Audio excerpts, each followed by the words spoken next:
Mwaramutse umeze neza tunge ko ikaze kuri noshine yacu E-KAZI space E-KAZI space uyu munsi tukatuvuga ku kiganiro kijanye n'uburyo ugwaruka twovyaza umusaruro cyane ngo atagwaruka go mu Burundi twovyaza umusaruro imbuga zacu turabaye ikaze. Reka dutangure bwakeye neza kandi mwaramutse. Uyu munsi turane kugira ngo tuganire ku buryo ugwaruka go mu Burundi gwokoresha imbuga ngurukana bumenyi mu kuzamura cyangwa mu kuzana umusaruro biciye muri zo mbuga dukoresha. Twese tuzi ko imbuga ngurukana bumenyi ari ahantu ho gusangira amakuru, ariko ni gute twazibyazamo umusaruro? Nico nanjye ndiko niyumvira kandi nico nawe kwiyumvira. Mu Burundi nkandi hose ku isi imbuga ngurukana bumenyi zifise ubushobozi bwo guhindura ubuzima bwacu. Uyu munsi turabira hamwe uko twazikoresha kugira ngo tuzamure cyangwa tuzane umusaruro wacu ndetse dufashe n'igihugu cacu kandi kugira tugere ku nzozi zacu. Ikintu novuga imbuga ngurukana bumenyi nizo dukoresha buri munsi. Hariho nka Facebook, hariho nka Instagram, Twitter, LinkedIn, YouTube, WhatsApp n'izindi. Ariko hari abavuga ko izi mbuga zishobora gutera ingaruka mbi. Birumvikana ko buri kintu kigira ibyiza ndetse kikagira n'ibibi, ariko dushobora kuzibyazamo umusaruro mu buryo bwiza. Reka mvuge bwiza. Imbuga ngurukana bumenyi zifasha abantu guhana amakuru, gusangira ubumenyi no gukora ubucuruzi cyangwa ibidandazwa, kuzidandarizako. Zifasha kandi mu kwagura ukubana cyangwa imibanire, mu kumenyekanisha ibikorwa by'utugenegene ndetse no gukurura cyangwa no guhamagara abafatanya bikorwa b'ubucuruzi. Novuga nko guhamagara, nko kwerekana cyangwa gutumira cyangwa guhamagarira abadandaza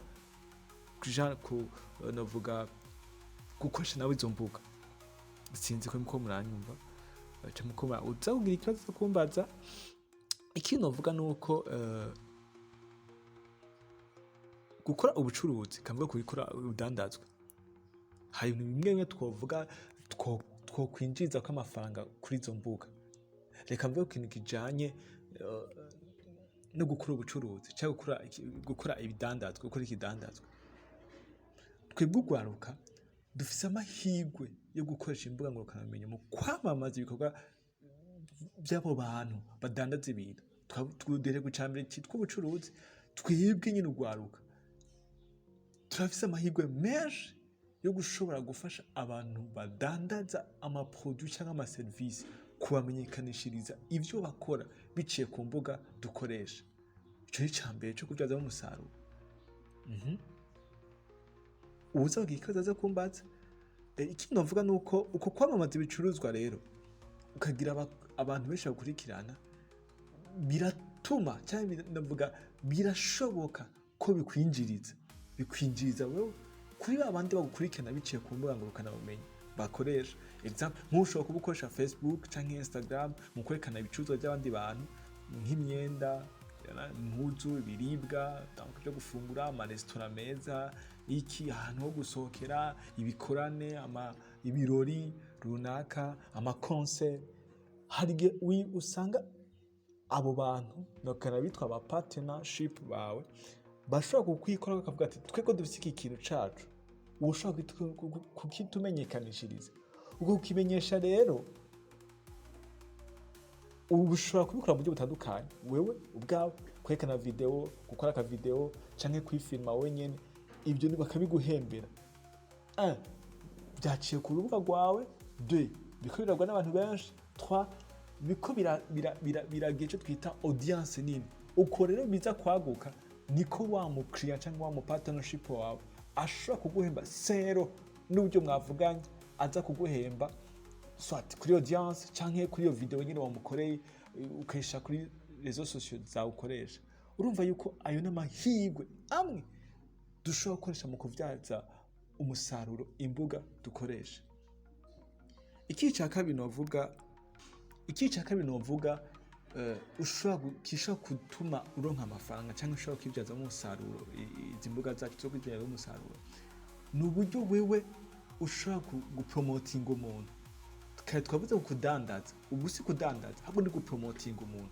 Ni indirimbo je nshaka nasohoye canke ni filme je nasohoye, si produit, ni ikintu je nshaka ko abantu baza kumenya, canke ni igikorwa ciwanje nkora.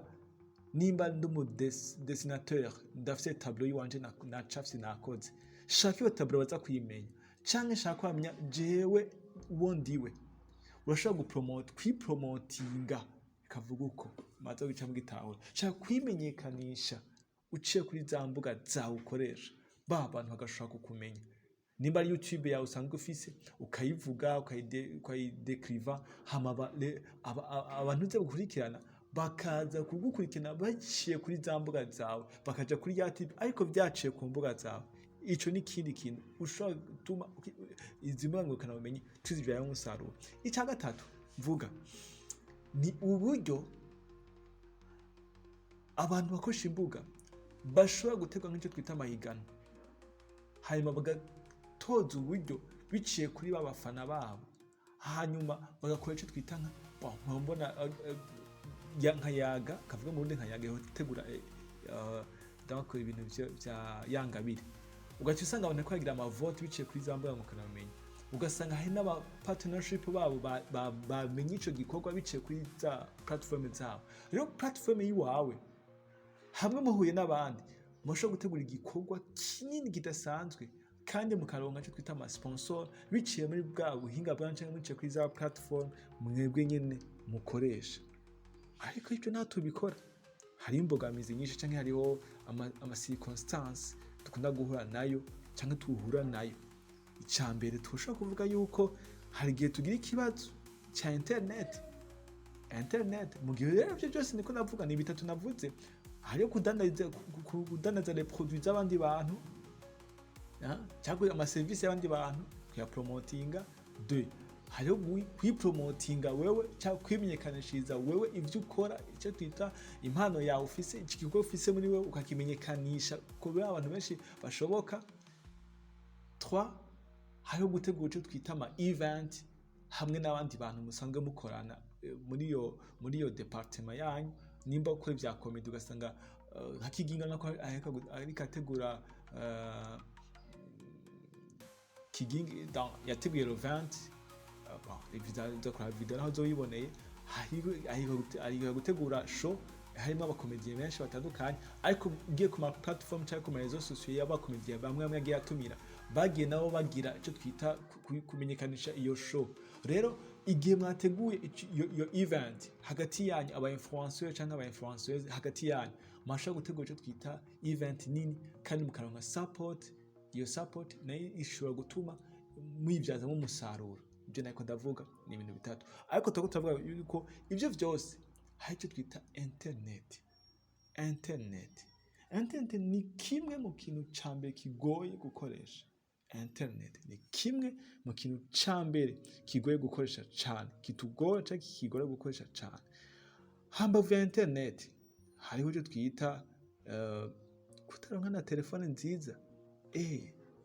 Kutaronka telefone nziza ukoresha naco ni ikindi kibazo, kuko iyo udafise telefone nziza ukoresha ntugire na internet, cyose ni ibintu by'imbogamizi. Ariko umuntu uratwumviriza novuga yuko ibi bintu ni ibintu ushobora gukoresha. Ivyo bintu byose ubifise, navuga ufise ya telefone ukagira na zambuga ukorerako, ni ibintu ushobora kuvyazamo umusaruro. Ariko reka mvuga ikindi naco, ntuze novuga ko ari impanuro zanyuma candangiza, ntuze wiyumvire ko wovyaza umusaruro imbuga ngurukanabumenyi ukoresha ama video canke amafoto y'urukozasoni. Ntuze ubigerageze, kuko izi mbuga ngurukanabumenyi ntizemera na gato ko novuga wiyamamaza canke ukoresha amafoto ajanye n'ibintu zitemera. Hari amakondisiyo, rero amakondisiyo utegeza kuyubahiriza. Hari ibintu vyinshi izi mbuga zanga, muze kubaza muri commentaire taza kubishura, ariko hari ibintu byinshi izi mbuga zanga, nko gukoresha amafoto y'abana, nko gukoresha abantu bariko bararishana, nko gukoresha amafoto y'abambaye ubusa. Ivyo ni ibintu byinshi izi mbuga zidashobora gukoresha. Rero nawe soyez vigila kuri ivyo bintu. ico nakubwira cyo nuko izi mbuga ngurukanabumenyi urashobora kuzibyazamo umusaruro. Ego haba zikoresha mu buryo bubi, ariko wowe urashobora kuzikoresha mu buryo bwiza kandi zikaguhemba zikanagutunga.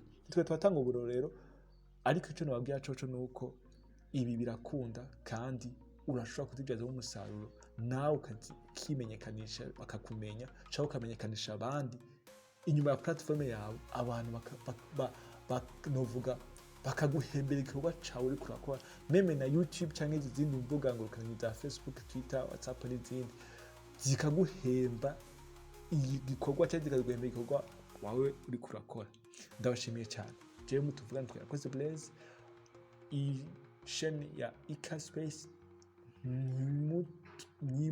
novuga muyikore subscribe, hanyuma muyihe abagenzi banyu. Ni ahantu heza ko tuza urumvira ibiganiro bitandukanye bijyanye n'ubuhinga bwa none. Ni ahantu heza uza urumvira ibiganiro bitandukanye bijyanye no kwiteza imbere biciye mu buhinga ngurukanabumenyi. Ibi byose nta hantu uzobisanga. Nibaza amashini yo ngaha mu Burundi nta hantu uzobisanga usibye ngaha kuri E-KAZI Space. Rero ndagutumira nawe utumire mugenzi wawe kugira tuzokame tuhari igihe cyose hari video shasha igiye. Ndazi ko izoja ko yose izoza iragira iki ikwigisha. Naho utaha mu yindi video ikurikira.